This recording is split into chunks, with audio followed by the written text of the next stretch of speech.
In today's show, the Locked On NBA Top 100 Players list is here. Let's talk about all the things my colleagues got wrong about the Portland Trail Blazers. Welcome to Locked On Blazers. Let's get into it.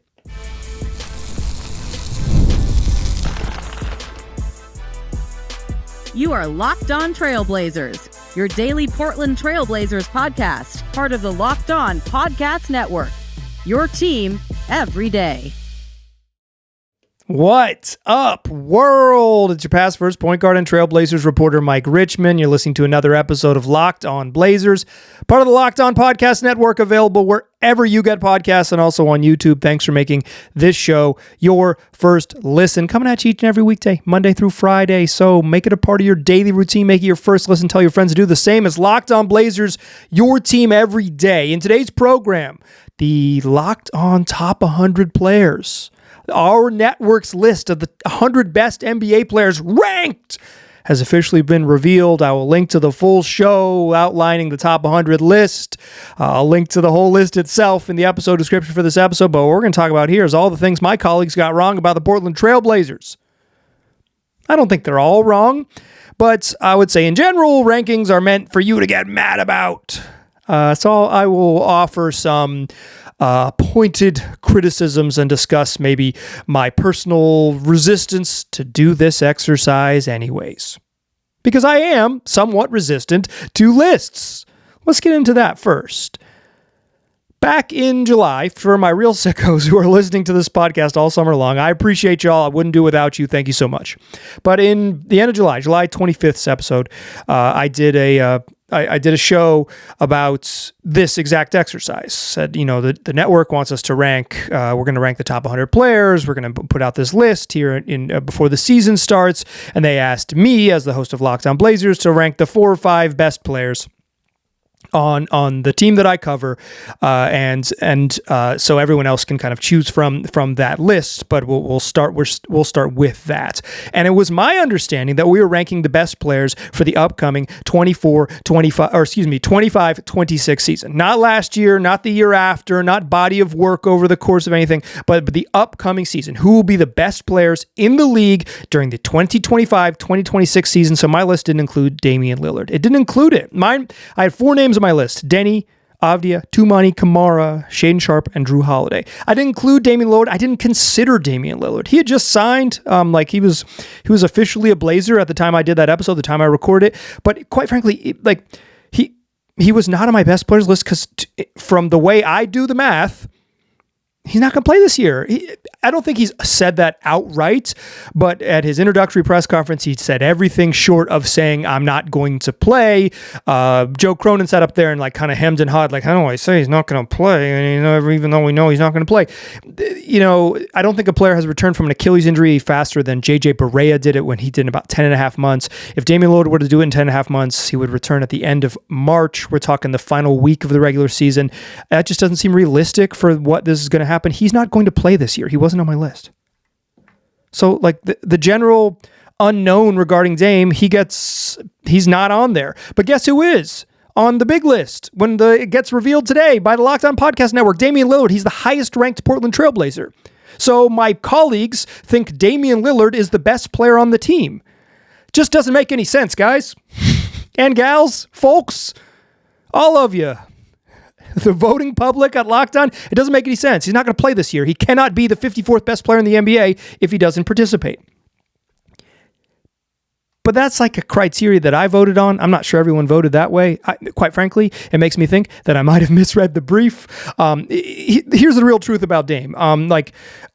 It's people want to float when he returns in October of 26, that he'll be, I think Danny Morang said something on the show when he was on this program, 70 or 80%.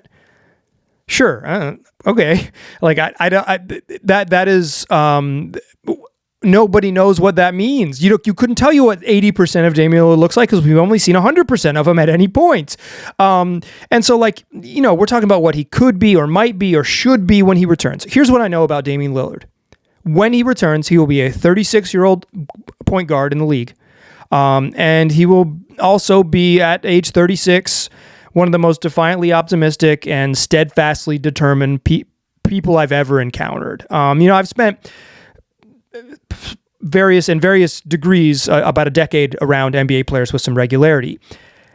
All of them have a certain, like, you have to have a really high belief, a lot of belief in yourself to make it this far in the league. You need to really, really, really, really, really believe in yourself, and then you kind of have to have a little bit of self-reflection about where you actually stand in the league. Those are the two skills that get you there. Maybe some sort of inflated sense of ego, and then an understanding of your actual position once you arrive.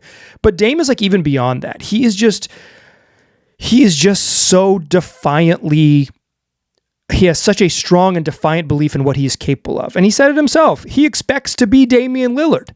And if Dame returns in October of 2026 and he's Dame, if it's the dude that we know and remember, 54 is comically low. Comically low. So I feel two types of ways about this. One, why is he on the list if he's not going to play? And two, if you're ranking Damian Lillard, thinking that he's Damian Lillard, shouldn't he be one of the 25 best players in the league? You weirdos. So good job, my colleagues. Great job. Everyone did good, and I'm proud of you. I'm really proud to have done this exercise in a different way than all of y'all. But Dame 54, he's the highest ranked Blazer on the list. There's 3 other names on the list. I'll start with the next one right now. And this kind of gets to my whole, at 62, you're going to see your boy, Deni Avdija. He's right there. If you're watching on YouTube, I'm pulling up the list. 61, Dyson Daniels. A little graphic for you. There's Deni at 62. 63, Brandon Ingram. 64, Steady Fred VanVleet. 65, Jaden McDaniels. 66, Zach LaVine. 67, Jalen Suggs. At 68, Alex Caruso. 69, nice, DeMar DeRozan. And Isaiah Hartenstein at 70. Here's why I don't love rankings. Because Deni at 62 is kind of like, if you would ask me where Denny's going to land on this list, I would have said, I don't know, somewhere between 40 and 60. Well, am I going to be mad that he's two spots below where I would have guessed he had been? If you had said like, oh, he's actually 62, and I said, well, yeah, 40 to 60 sounds about right. No, I'm not going to be mad about this. I think this speaks to why I generally avoid the rankings discussions on the show, period. If you are a long-time listener to the program, you know that I've never, at least not in the last 4 years, I don't know what I did. I don't know what I did prior to 2021. There's no, anything could have happened. But like, over the last 4 years, I've never talked about the Ringers rankings or ESPN's rankings or anyone else's power rankings outside of maybe the networks, and even then I don't think we've done power rankings to the point where I would talk about them. I would talk about my opinions and where players are, and I've talked about other people's opinions of like who's better and who's worse, but I don't do the ranking stuff because it's engagement bait for exactly this. But I like the Locked On Podcast Network. I like working here. I've taken the bait of the engagement. I'll continue to talk about it. But I think this is kind of the challenge with this stuff, is that like the NBA has, like the top 15 players-ish in the league is a distinct group. And then, from like 15 to 35, there's a lot of players that are interchangeable between there. Like, oh, I think he's the 17th best player in the league. Oh, I think he's the 28th best player in the league. Sure, right? That's kind of why I avoid it.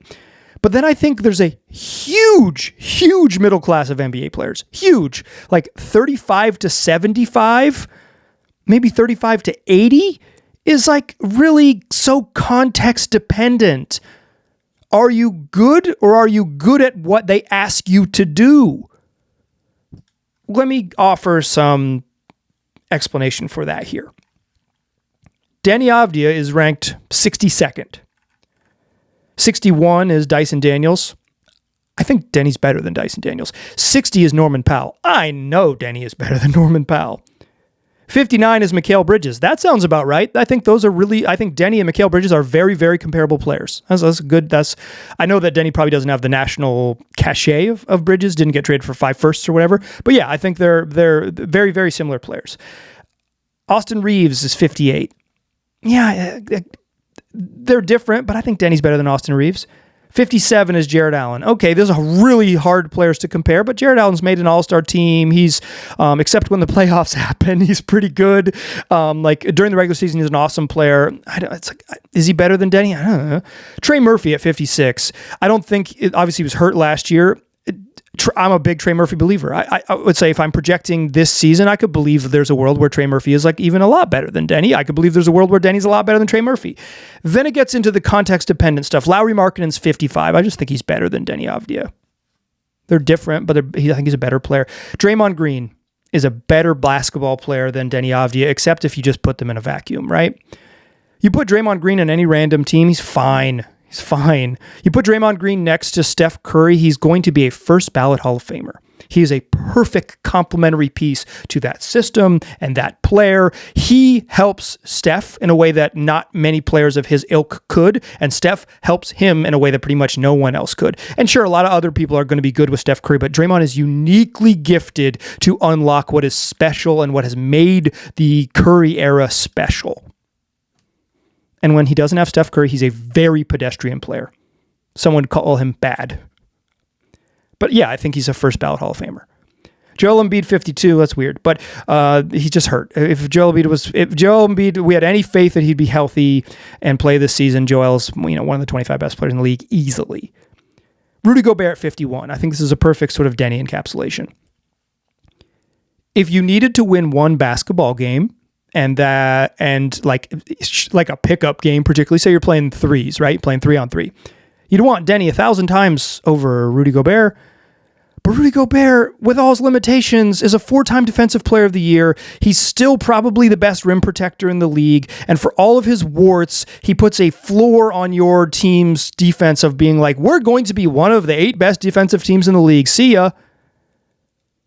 But you put Gobert just like throw him the ball on the post, he can't do anything with it. He can't score, right? But it's all so weird. It's also context dependent. I want to talk about Deni and underrated and where he fits and all of that in the second segment. Join me there, won't you? First, though, let's talk FanDuel. The NFL season is here. FanDuel is making sure you are set for kickoff each and every week. I'm recording this during the second half of the Monday Night Football game, but the NFL will be back on Thursday and then Sunday and then Monday yet again. You'll be ready for week 2. And right now, new customers at FanDuel can bet just $5. And if your bet wins, you'll get $300 in bonus bets to use across the app. So whether you are, live betting the Thursday Night Football game, or you're putting your, early week spread picks against the spread heading into week 2, or you want to build elaborate same game parlays or pick your player props because you want to, back up all of your belief in your great fantasy teams. You can do that all in the FanDuel app. Plus, so much more. Plus, not just NFL bets, but everything you could possibly be looking for. So, you ready to play? Download the FanDuel app now by visiting FanDuel.com to get started. That's FanDuel.com to place your first $5 bet. All right. Deni's at 62. Is he underrated? Yeah, probably, right? He probably is. It's the players above him. I mentioned up to Rudy Gobert, but like there are players behind him on his own list. There's players behind him on his own list that I'm like, I don't know, like how much better is Deni than, say, like a fully healthy Zach LaVine when he's really got it going? They're just different players. Zach LaVine's one of the best, best pure scorers in the league. I think at one point he's pretty underrated. He just doesn't defend. Would it surprise me if Deni was, all of a sudden and believably the 40th best player in the league? No, not at all. Not at all. Not even a little bit. I think that would be a pretty believable outcome. And if you ask a certain sect of my listeners, calling Deni the 62nd best player in the NBA is a criminally underrating his talent, and like everyone who disrespects him and doesn't think he's one of the 35 best players in the NBA doesn't understand hoops and needs to watch it closer, right? There are people who really believe, and then they're like, this was voted on by my peers, folks who cover the league. Like Locked On has a bunch of people who really love basketball. It's what makes the network so powerful and so good, is like you got me in every market, people who follow the league closely and like live and breathe this stuff. So like, is Deni underrated? Kind of depends on who you ask. I'll tell you what, he's going to get a massive opportunity to expand his game. and show that he can scale up and be the lead guy on a team that tries to make the playoffs. And like, I don't think Deni is the sort of like X factor in the Blazers' success. I think he's the A factor, right? I think he's the number one thing that is going to determine the Blazers' success. And if you're the number one thing that determines a team's success, and that team makes the play-in or beyond in the Western Conference, yeah, you're better than the 62nd best player in the league. Sure. And moreover, is he underrated? If Deni was rated 15 spots higher, 47 and not 62, almost no one would notice. It's like, who's going to look in the 40s and be like, Deni? My goodness, there's no way he's the 47th best player. Like, no, it's the messy middle. It's the messy middle of this. I really think 35 to 80 in the NBA is just interchangeable and context dependent. But Deni's context is going to allow him to rocket up this list because unlike the Norman Powells and the Austin Reeves and even the Trey Murphys of the world, although Trey might end up being a number one option depending on what happens with the health of his teammates, like Deni's going to be the engine of this team. He's going to get the ball in his hands a bunch. He's going to be probably one of the leaders in field goal attempts, if not the outright leader in field goal attempts on the team. Sheadon Sharpe shoots a lot, so he'll have to like, you know, keep pace with him. But like, he is going to be the best player on a team that tries to make the postseason in the Western Conference. And if Deni does all of that, he's going to hit he's going to check all the boxes. He's going to be way higher than friggin' 62 when we do this again. So is he like underrated? I don't know, because I just don't think there is big enough difference between 35 and 80 on these lists to do anything but nitpick. But yeah, like in a way that other guys don't on this list, Deni could prove it real quick. Deni could hop up real quick because his situation he's not Rudy Gobert, right? He's not just like, I do this thing and I do it really well and I have limitations. Deni is going to be like, I get to score 20 some points per game on a team and you'll get to find out how good I am. Like if Deni averages freaking 22, 9, and 5, yeah, he'll be higher on the list. I'm not worried about it. And Deni averaging 22, 9, and 5, those are big numbers, right? It'll be a very, very impressive season. It's not like those aren't crazy out of like impossible. It's a very relatively realistic high-end outcome for Deni Avdija. The next name on the list is Jrue Holiday, 78 on this list. As we pull up the numbers on if you're watching on YouTube, 78. He's right in between Cam Johnson at 77 and Michael Porter Jr. at 79. Cooper Flagg's at 80. I have no idea why rookies are allowed on this list. Get him out of here. Cooper Flagg, not an NBA player yet. He will be an NBA player in the fall when he plays in an NBA game. You know what Cooper Flagg is right now? Someone who hasn't played in the NBA. Just much like me, except Coop's opportunity is going to happen a little sooner than mine. Probably not eligible. I'm like 5'7", 38-year-old. They don't need me. But I bet Cooper Flagg will be pretty good, but he's not an NBA player. Don't know why he's on the list. Jrue Holiday at 78. Is Jrue Holiday one spot better than Michael Porter Jr.? If you had to win one basketball game, who would you rather have? Get out of here. I had Jrue Holiday on my list when I did this in July, 4th. I would say he is functionally second on this list because I don't understand how Damian Lillard could be 54th. He's either the 24th best player in the NBA or not on the list. Who was ranking him? How does it work? That's the only one I'm truly mad about because I don't get it. But in any case, Jrue Holiday, 78. He's functionally second among the Blazers. So while 78 is probably like too low relative to the rest of the league, the thing that jumps out at me is twofold here. One, the wider perception of Jrue Holiday is that he's the Blazers' second best player who's available this season. That's what this voting says. Deni Avdija is the Blazers' best player by considerably, and Jrue is the second best player by a fairly wide margin based on these rankings. I'll tell you what, Jrue Holiday has the resume to be a lot higher. And before last season with the Celtics, he also had the production at the absolute highest levels of the sport to be like, yeah, I'm one of the 30-ish best players in the league. Like, I think at Jrue's peak, he's probably one of the 30 best players in the league, 30-ish best players in the league.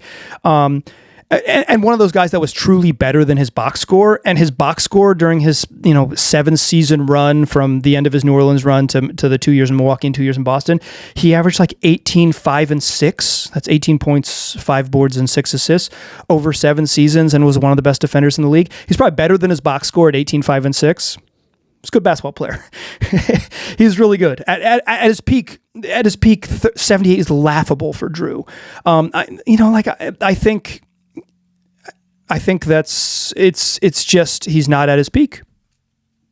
Last season, his usage dipped to the lowest of his entire career, including his rookie season, and you couple that with his least efficient scoring season over the last 5 years.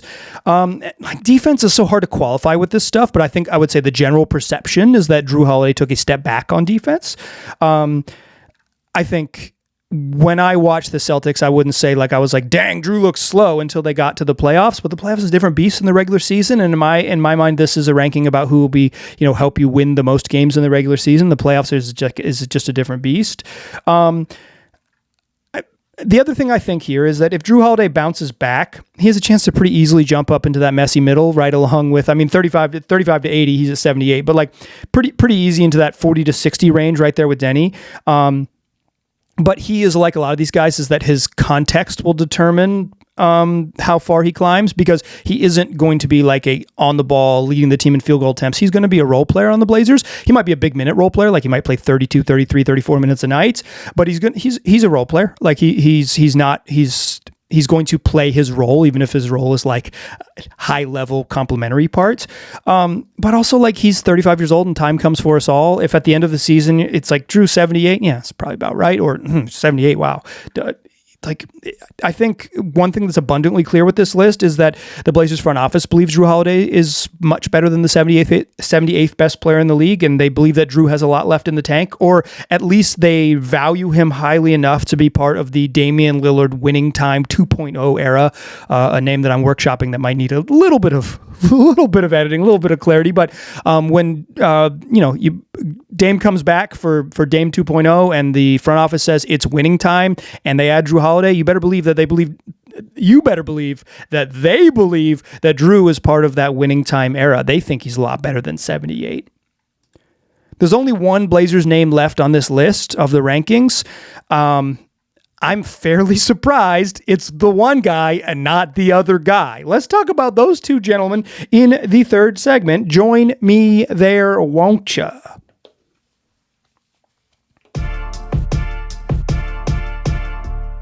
All right, still a pass first point guard. I'm still Mike Richmond. You're still listening to Locked On Blazers. We're still talking about the Locked On NBA Top 100 Players list. My colleagues are just confused about how it works. To wit, there's only one name left on the list. You got Damian Lillard at 54. Unbelievable. The most bizarre ranking of anyone on the team. 62 for Deni Avdija. I would say I'm not surprised. He could get way higher than that, or 62 is about right. Jrue Holiday could be way higher than that, or 78 is about right. Truly, I would say Toumani Camara, who comes as the last name on this list, he's 100. I don't think I have a problem with that in and of itself, right? Like I don't think if you look at the names around Toumani, as I pull this up on YouTube, he's in the bottom 10 of this list. There's a couple here that are just outrageous to me. Christian Braun being better than Toumani Camara is comical. Christian Braun, good player, not better than Toumani Camara. Jalen Green's kind of eye of the beholder. He scores a lot. People like scoring. Jakob Poeltl is not better than Toumani Camara. Get out of here. Nikola Vucevic is not better than Toumani Camara, even if they're different, completely different players. Completely different players. This isn't fantasy basketball. It's like you're trying to win a basketball game. You would rather have two. RJ Barrett, it's like eye of the beholder, and he's like, he could get, like, there's an upside with RJ that doesn't exist with Vooch and Poeltl. Peyton Pritchard, I'm a hell no on that one, but I don't know. There's a lot of Duck fans that listen to this program. You're wrong about your opinion, but sure, you might like Peyton Pritchard. Nickeil Alexander-Walker, really similar players, and Toumani's better than him. CJ McCollum, just probably not anymore. For a long time, it wasn't close, but it's like the graph's the other way. And then Anfernee Simons at 99. We just watched these two dudes play in the same team, and Toumani Camara was better at helping you win basketball games. I don't really get it. I don't think it is a crime that Toumani is 100, right? But when you look at who's in the 90s, like clearly Toumani Camara is better than most of those players. To wit, if Dyson Daniels is 61, it's hard for me to see a world in which Toumani Camara, who is a better offensive player than Dyson Daniels, is 39 spots worse. I know that Daniels averaged 3 steals a game, one of the and was like among the league leaders in way ahead in deflections, way ahead in steals. It wasn't like dude was had an all-time great defensive playmaking season last year. All-time great. And if you think that Dyson Daniels is like significantly better than Toumani on defense, you probably don't because you're listening to this program. But for the folks that do, I don't even, sure, whatever, that's fine. Fine. Because Toumani doesn't have those big defensive playmaking numbers. He's an awesome defensive player though, and he's just straight up better on offense than Dyson Daniels.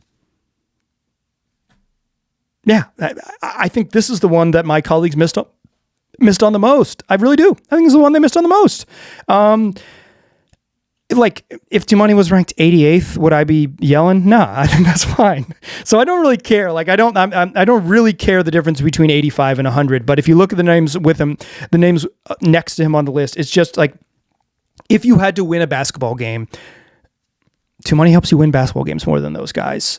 He doesn't score and he doesn't have a lot of individual offense. So he doesn't deserve, he doesn't deserve to be way up there. And again, some of this is eyes of the beholder stuff. If you weight offense really heavily, I could see where you could talk yourself into Jalen Green being way better than Toumani and RJ Barrett because of the ball handling and the passing stuff. Way better than Toumani. I actually don't have a problem with those gentlemen, but I just watched him play on a team with Anthony Simons, and Toumani was clearly better than him all year long.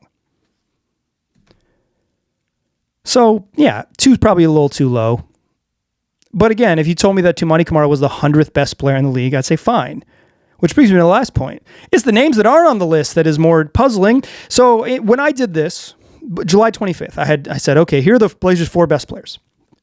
Deni Avdija 1, Toumani 2, and then I really hemmed and hawed over whether it was Sheadon Sharpe or Jrue Holiday, and I asked some friends, and they kind of said, we don't know either, and then I had one friend who said, I think it's Sheadon, and then everyone's like, oh, shit. So then I ended up leaning Sheadon. I thought it was really close, though, because I'm projecting the 25-26 season. I'm not talking about body of work or resume. I'm aware that Jrue Holiday has been, over the course of the last decade, about a kajillion times better than Sheadon Sharpe, but I'm talking about next year, right? We're projecting a 22-year-old and a 35-year-old. I thought, Sheadon Sharpe's probably better than Jrue in my mind, or could be. I think it's really close. I'll rank him ahead, right? I think I'll rank him ahead. He could be better, right? Because I'm projecting for this season. So, I don't have a problem if you think that's wild, right? You say, no, Jrue Holiday's way better, way more proven. Sheadon Sharpe is he scores from 17 feet it in and doesn't do anything else. Okay, great. Yeah, fine. That's an opinion. I respect your right to hold that opinion, right? Doesn't defend, doesn't pass. What does he do, right? Sure. Okay. Cool. But he's 25 spots worse than Jrue Holiday. He doesn't deserve to be in the top 100 at all. I think if you're projecting for the future and Cooper freaking Flagg can be 80th, 20 spots better than Toumani Camara without ever playing a basketball game, I'm pretty surprised that Sheadon Sharpe isn't in the 90s. Would it surprise you even in the slightest if Sheadon Sharpe had a better year next year than Anthony Simons or CJ McCollum? Certainly those guys have been better than him to date every year of Sheadon Sharpe's career. Yeah, of course. But the graph is the graph. And it's at some point you're projecting young players to take off. For me, Sheadon would have been in there. He would have been in the 90s probably somewhere, and Toumani would have been in the 80s somewhere. Jrue probably would have been right where he was, and maybe I would have had Deni 50th or something. Somewhere a little bit higher. Although when I look at this, I wouldn't have Deni over freaking Draymond Green, Larry Markkinen, and Rudy Gobert. But also I wouldn't have ranked Damian Lillard. So who knows how this list even works? That's why I avoid rankings, because it's other folks getting me mad about something that doesn't matter. Here's what I think is the key sort of larger takeaway from this. One, fun exercise. Honestly, I'm kind of joking that I hate these rankings. I won't do this very much because I think it is intentionally designed to get you upset about something. And it's not basketball and it's just someone's opinion. And I share opinions all the time on this show. You can just get mad about those. Let's do it organically. Also, just organically make up some opinions that folks can get mad about, as opposed to intentionally, an intentional creation of rage. But like, the Blazers do not have a player that is widely considered one of the 50 best players in the league. Deni's close and could certainly get there. But like, after that, they've got just 3 players who will play in this season who are in the top 100. They've got another young player in Sheadon Sharpe who didn't crack the top 100.